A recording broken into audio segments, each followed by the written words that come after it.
Hello students, I am going to teach you 8th class half yearly exam question paper. Okay, very important question है and it is very helpful for the annual board exam. Annual board exam में बहुत ही important आएंगे ये question आएंगे. So please learn all these questions. It is the very important question paper. All those questions are very helpful for preparation of the annual exam. Annual exam की preparation के लिए बहुत helpful है. तो चलते हैं पहले क्वेश्चन पर. First question, yeast is produced. ये यीस्ट है, YEAST. Yeast is used in production of alcohol. Yeast है, उसका यूज़ एल्कोहल के प्रोडक्शन में किया जाता है. देखो, यीस्ट एक प्रकार के माइक्रो ऑर्गेनिज्म है. तो माइक्रो ऑर्गेनिज्म के बहुत से यूजेज भी है और मिस यूजेज भी है. ठीक है, बहुत से इसके डिसएडवांटेज भी है, एडवांटेज भी है. तो यीस्ट एक प्रकार की माइक्रो ऑर्गेनिजम्स है जो ब्रेड बनाने में यूज़ होता है, एल्कोहल बनाने में यूज किया जाता है. Okay, so it is very helpful. Number of nuclei present in a zygote. Zygote में कितने न्यूक्लिय प्रेजेंट रहते हैं? In zygote there is only single nuclei. Only single nuclei is present in zygote. Zygote क्या आता है? Sperm from the male and eggs from the female. When the fusion takes place, that is the fertilisation. और जैसे ही fertilise होता है sperm और egg, sperm male side से और फीमेल साइड से एग, इन दोनों के फ्यूज होने से फर्टिलाइज जो एग बनता है उसको जाइगोट कहते हैं. ठीक है, and there is only a single nuclei in a zygote. Zygote में एक सिंगल न्यूक्लिय होती है. Okay, reproduction age in women starts when. Reproduction age in women start when there menstruation starts. Women's में जब मेंस्ट्रुएशन स्टार्ट होता है तभी से रिप्रोडक्टिव एज शुरू हो जाती है, प्यूबरिटी स्टार्ट हो जाती है. Puberty means the age when there is the maturity obtained by an individual. Puberty age उसमें शुरू होती है जब उसमें मेच्योरिटी आती है, रिप्रोडक्शन में मेच्योरिटी आ जाती है. तो मेंस्ट्रुएशन स्टार्ट होता है प्यूबरिटी के दौरान ही.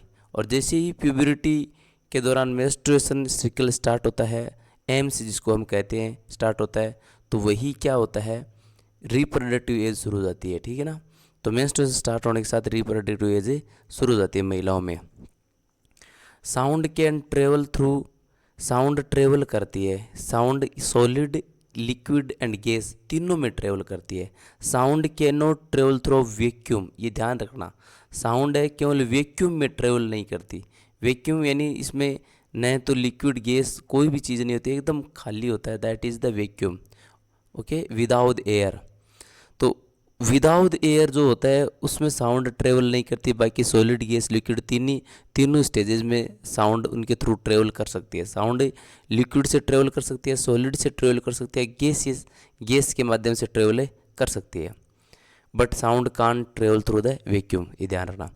Right meal for the adults and consist of. Adults के लिए सही भोजन कौन सा है और उनमें क्या क्या शामिल है? देखो, राइट मील है, उसमें चपाती, दाल, वेजिटेबल्स जो हम एवरीडे घर पे खाते हैं, that is the balanced diet. That is a right diet for the adults for the growth of the body. Body की ग्रोथ के लिए सबसे अच्छी डाइट है चपाती, दाल और वेजिटेबल्स. जो चिप्स, नूडल्स, कोक्स ये नहीं होते हैं. राइस, नूडल्स, बर्गर नहीं, ये नहीं होते हैं. Vegetable cutlet, chips, lemon drink ये नहीं होते हैं. Chapati, dal, vegetable, that is the right meal for the adults for the growth of the body. Body की ग्रोथ के लिए सबसे इंपॉर्टेंट है डाइट होती है ये.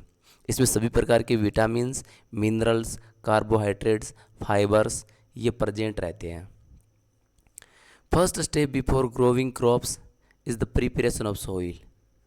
पहला स्टेप होता है, ये पहले चैप्टर से है कि क्रॉप्स को ग्रो करने का पहला स्टेज होता है वो सॉइल को प्रिपेयर करना. देखो, पहली स्टेज होता है प्रिपरेशन ऑफ सॉइल, सेकंड होता है शोविंग सीड्स, सीड्स को शो करना, बीज बोना. थर्ड स्टेज होता है इरिगेशन, सिंचाई करना. एंड फोर्थ स्टेज होता है use of fertiliser and use of A fertiliser और मेन्यूर और फर्टिलाइज़र का यूज़ करना. Fifth stage is the harvesting. and sixth stage is the storage.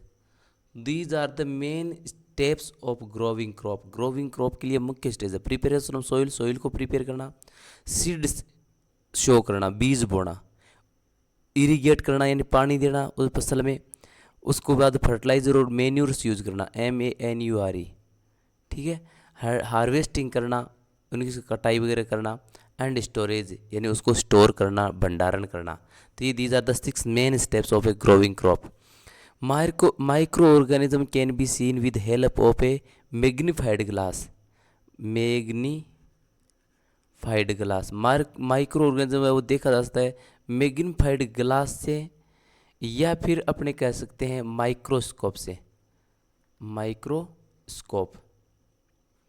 Microscope और मैग्नीफाइड ग्लास के माध्यम से, ग्लास है ना, इसके माध्यम से ही माइक्रो ऑर्गेनिजम्स देखे जा सकते हैं, सूक्ष्म जीव देखे जा सकते हैं। Without unaided eyes can't see the microorganism without the help of these things. इन चीज़ों के बिना हेल्प के हमें नंगी आंखों से माइक्रो ऑर्गेनिज्म देख नहीं सकते।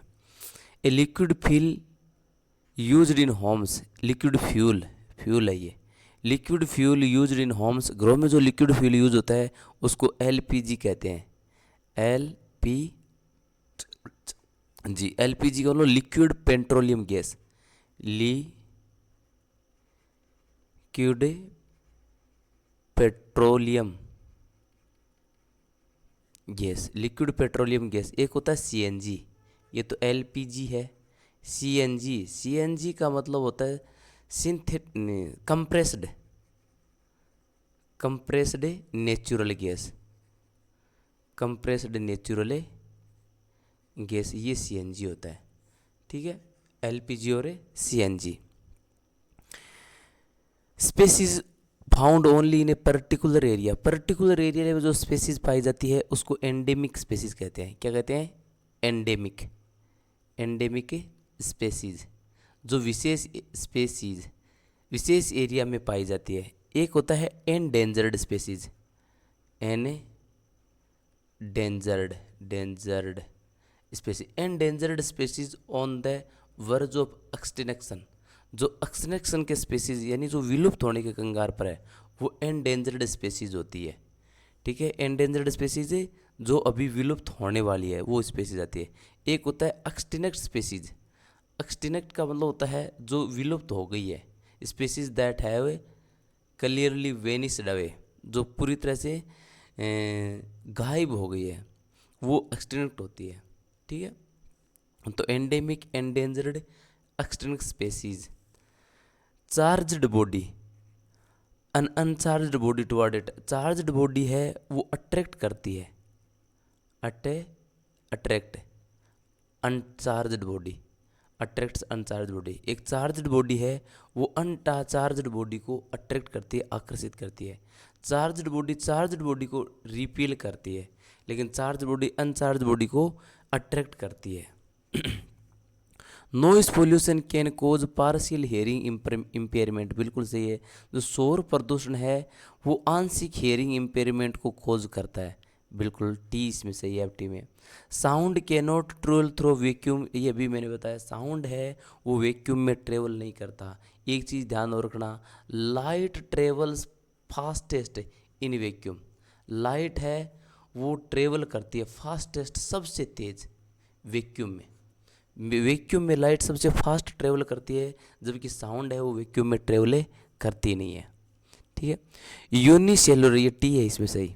यूनिसेलुलर ऑर्गेनिज्म है one sailed body, of course जो यूनिसेलुलर ऑर्गेनिजम्स है, एक कोशिकीय जो जीव होते हैं उसमें एक सेल होती है, एक कोशिका, जैसे अमीबा है, amoeba is the unicellular organism, ये यूनिसेलुलर ऑर्गेनिज्म है, एक ही कोशिकीय जीव है।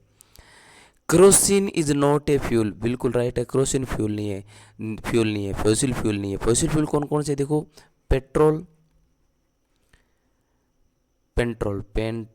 ठीक है, और पेट्रोल के अलावा diesel and natural gas, these are the fossil fuels, ये फॉसिल फ्यूल्स है। केरोसिन फ्यूजिल फ्यूल से नहीं होता है। द मोस्ट कॉमन कैरियर, सबसे ज़्यादा कॉमन कैरियर यानी कैरियर ये है लाने ले जाने वाला, सबसे कॉमन लाने ले जाने वाला कम्युनिकेबल डिजीज़ का, संक्रमित रोगों का जो सबसे कम्युनिकेबल कैरियर है वो हाउस फ्लाई है। बिल्कुल है, सही है, हाउस फ्लाई है वो सबसे कम्युनिकेबल कॉमन कैरियर है कम्युनिकेबल डिजीज़ का। तो सबसे कॉमनली हाउस फ्लाई इधर उधर रोगों को लाती ले जाती है, घरेलू मंकी।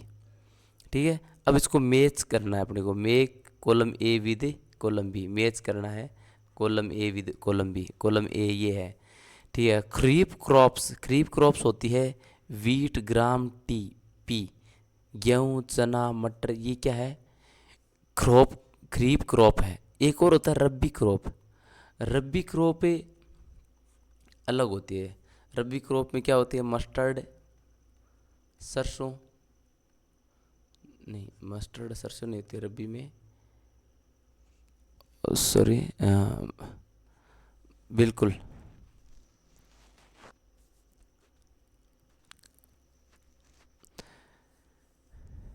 ये खरीफ क्रॉप होती है वीट, ग्राम, और पी।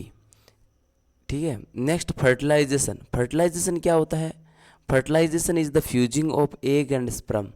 एग और स्पर्म का जो फ्यूजन होता है उस फ्यूजन को ही फर्टिलाइजेशन कहते हैं। Fertilisation of egg and sperm called the fertilisation. ठीक है, फ्यूजन ऑफ एग और स्पर्म। फीमेल हार्मोन होता है एस्ट्रोजन और मेल हार्मोन होता है टेस्टोरोन। टेस्टोरोन, ये ध्यान रखना, टेस्टोरोन ये मेल हार्मोन होता है, सेक्स हार्मोन, और फीमेल सेक्स हार्मोन होता है एस्ट्रोजन। ठीक है। Decibel, decibel is the unit of sound. Sound की जो यूनिट है वो डेसिबल होती है। साउंड है उसकी यूनिट डेसिबल होती है। अनप्लीजेंट साउंड उसको नॉइस कहते हैं। अनप्लीजेंट साउंड को क्या कहते हैं अपने, नॉइस, शोर कहते हैं। ठीक है, अपने आगे क्वेश्चन करते हैं। What are the weeds. Weeds क्या होता है, weeds are the unwanted grass. यहाँ लिख देता हूँ मैं आंसर है, वीड से आर अनवांटेड ग्रास, अनावश्यक घास that grows along with the crop, जो फसल के साथ उग जाती है, and it stops the growth of the crop, और क्रॉप की ग्रोथ है वो रोक देती है, उसको हम क्या कहते हैं, वीड्स कहते हैं। अनवांटेड अनरिक्वायर्ड ग्रास, जिसकी जरूरत नहीं है वो घास उग जाती है, उसको वीड्स कहते हैं। What are the major groups of microorganism. Microorganism के मेजर ग्रुप्स कौन से, कौन कौन से माइक्रो ऑर्गेनिजम्स है। देखो 4 मेजर ग्रुप्स है माइक्रो ऑर्गेनिज्म। पहला बैक्टीरिया, सेकंड माइक्रो ऑर्गेनिजम्स है fungi, bacteria, fungi, okay. Third protozoa, and fourth alga. ये 4 major groups of microorganism. Microorganism के 4 मुख्य ग्रुप्स हैं। What is essential for the combustion. Combustion के लिए सबसे आवश्यक चीज़ क्या है, इसका सीधा सूत्र है oxygen. Oxygen is the most essential for combustion. किसी भी चीज़ को जलाने के लिए सबसे पहली चीज़ होती है, कंब्यूशन होता है जलाना, जलाने के लिए सबसे आवश्यक एसेंशियल चीज़ है वो oxygen. Without oxygen nothing can be combusted. कोई भी चीज़ कंब्यूस्ट हो ही नहीं सकती, जल ही नहीं सकती। और देखो आग को बुझाते हैं अपने, तो कार्बन डाइऑक्साइड आवश्यक होती है। CO2 is necessary for a extinguish the fire. Fire को एक्सटिंग्विश करने के लिए CO2 यूज होती है, जबकि आग को जलाने के लिए ऑक्सीजन की प्रेजेंट होना ज़रूरी है। ठीक है, नेक्स्ट देखो, what is the red data book. Red data book क्या होती है, red data book is a book that records the endangered species of animals. Red data book क्या होती है कि red data book keeps the record रखती है, prepare a list या keep the record of the endangered and endangered species. It is prepared internationally, ये internationally prepare होती है और ये रिकॉर्ड रखती है इंडेंजर्ड स्पेसीज, कभी कौन सी स्पेसीज है वो अभी खतरे में है, विलुप्त होने वाली है। What are the reproductive organs in male. Male के रिप्रोडक्टिव ऑर्गन्स कौन से होते हैं, सबसे पहला penis, second testicles, penis and testicles are the main reproductive organs. Third we can say the hormone, hormone अपने कह सकते हैं टेस्टोरोन, टेस्टोरोन हार्मोन है, ठीक है।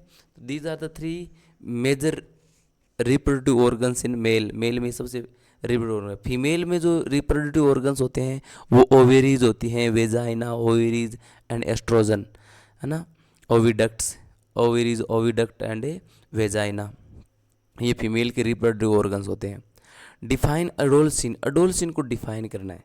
देखो अडोलसिन किसे कहते हैं, adolescence is a period of life, ये लर्न करना आपको, पीरियड ऑफ ए लाइफ, किसी भी इंडिविजुअल की पीरियड लाइफ में पीरियड होता है व्हेन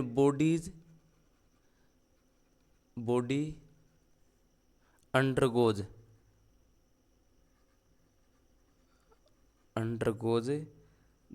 चेंजेज, बॉडी है वो में बहुत ज़्यादा चेंजेज आते हैं, दैट लीड्स जो ले जाती है किस तरफ, leads to reproductive maturity,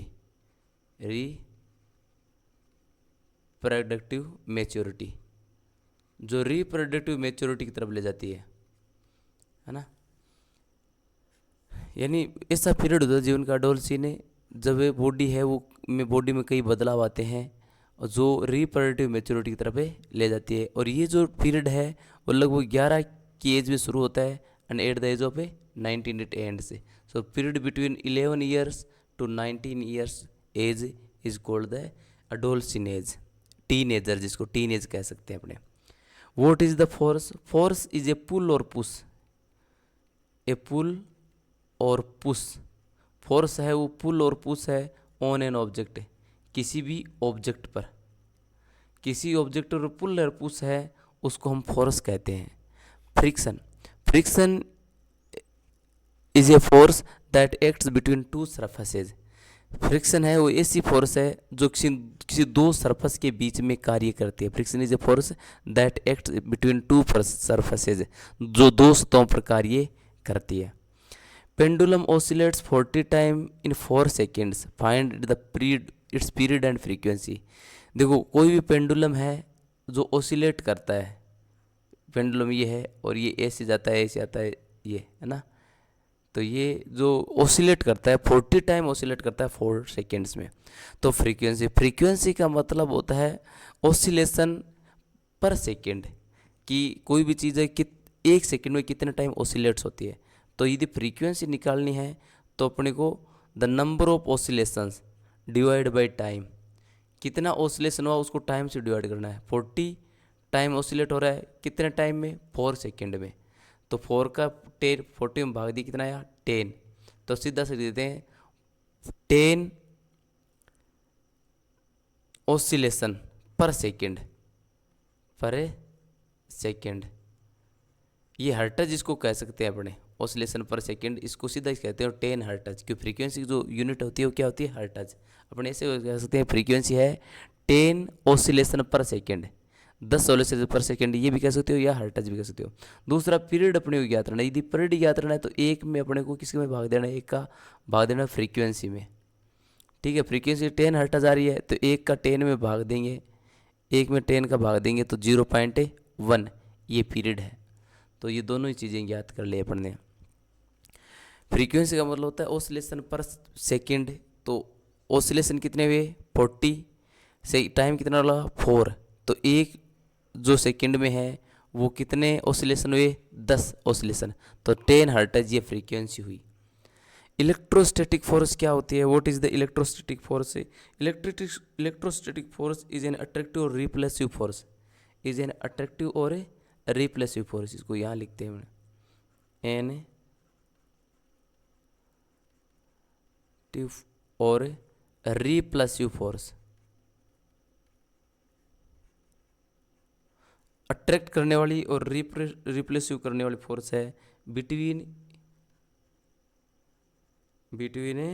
to electric charged objects, two electric charged bodies, electric charged bodies, दो इलेक्ट्रिक चार्ज बॉडीज के बीच में जो अट्रैक्टिव और रिपल्सिव जो फोर्स होती है उसको हम कहते हैं इलेक्ट्रोस्टैटिक फोर्स। अट्रैक्टिव और repulsive force between electric charged bodies, electric charge bodies के बीच में आकर्षण और विकर्षण की जो फोर्स होती है उसको हम इलेक्ट्रोस्टैटिक फोर्स कहते हैं। Label diagram of a flame, flame का लेबल डायग्राम आपको ड्रॉ करना है। तो मैंने यहाँ पर फ्लेम का लेबल डायग्राम आपके लिए बना रखा है गूगल से ही सीधा, तो ये देख लो, ये फ्लेम का गूगल डायग्राम है।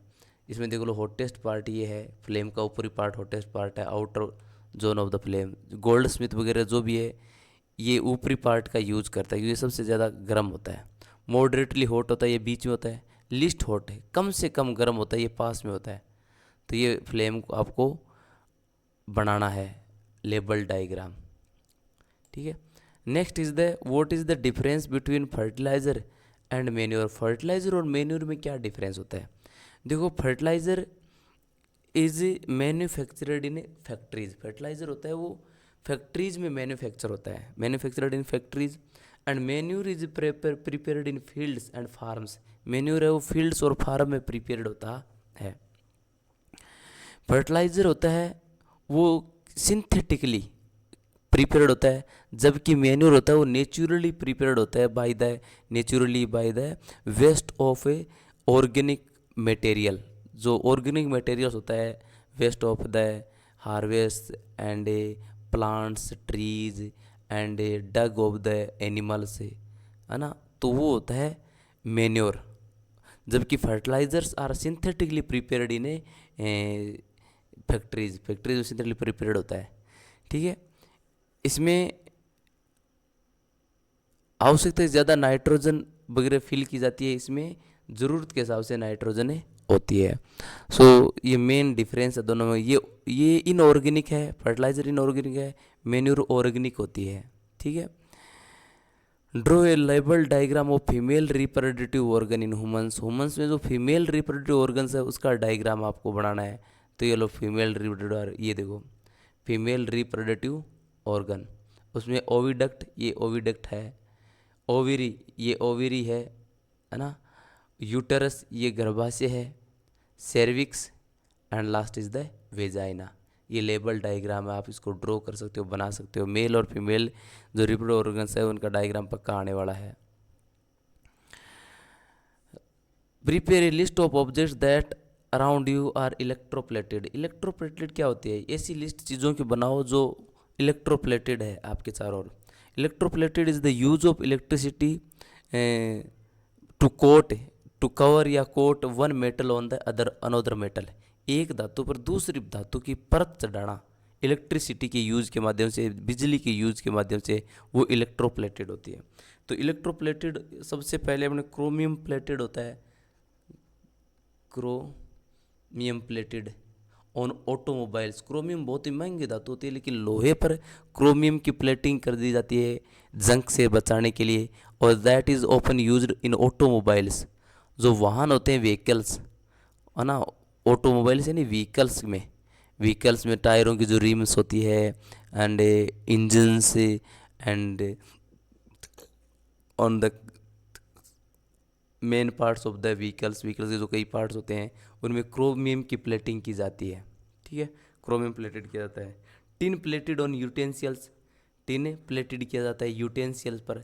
जो यूटेंसियल अपने घरेलू बर्तन होते हैं उनमें भोजन खराब न हो तो वो लोहे के होते हैं, लेकिन उन पर टिन की प्लेटिंग कर दी जाती है, वो होते हैं घरेलू यूटेंसियल्स अपने घर में बर्तन होते ही हैं, है ना। Third, gold and silver plating, gold और सिल्वर प्लेटिंग ऑन ज्वेलरी, अब ज्वेलरी होती है अपने बहुत सी होती है ना, उन पर किसकी प्लेटिंग की जाती है? सोने की और चांदी की प्लेटिंग कर दी जाती है। तो ये तीन मुख्य चीज़ें जिन पर क्रोमियम प्लेटिंग, टिन प्लेटिंग और गोल्ड और सिल्वर प्लेटिंग की जाती है इलेक्ट्रोप्लेटेड के माध्यम से, यानी एक धातु पर दूसरी धातु की परत चढ़ाई जाती है बिजली के माध्यम से, ठीक है। तो I hope it is very helpful and learn all these questions. Thank you.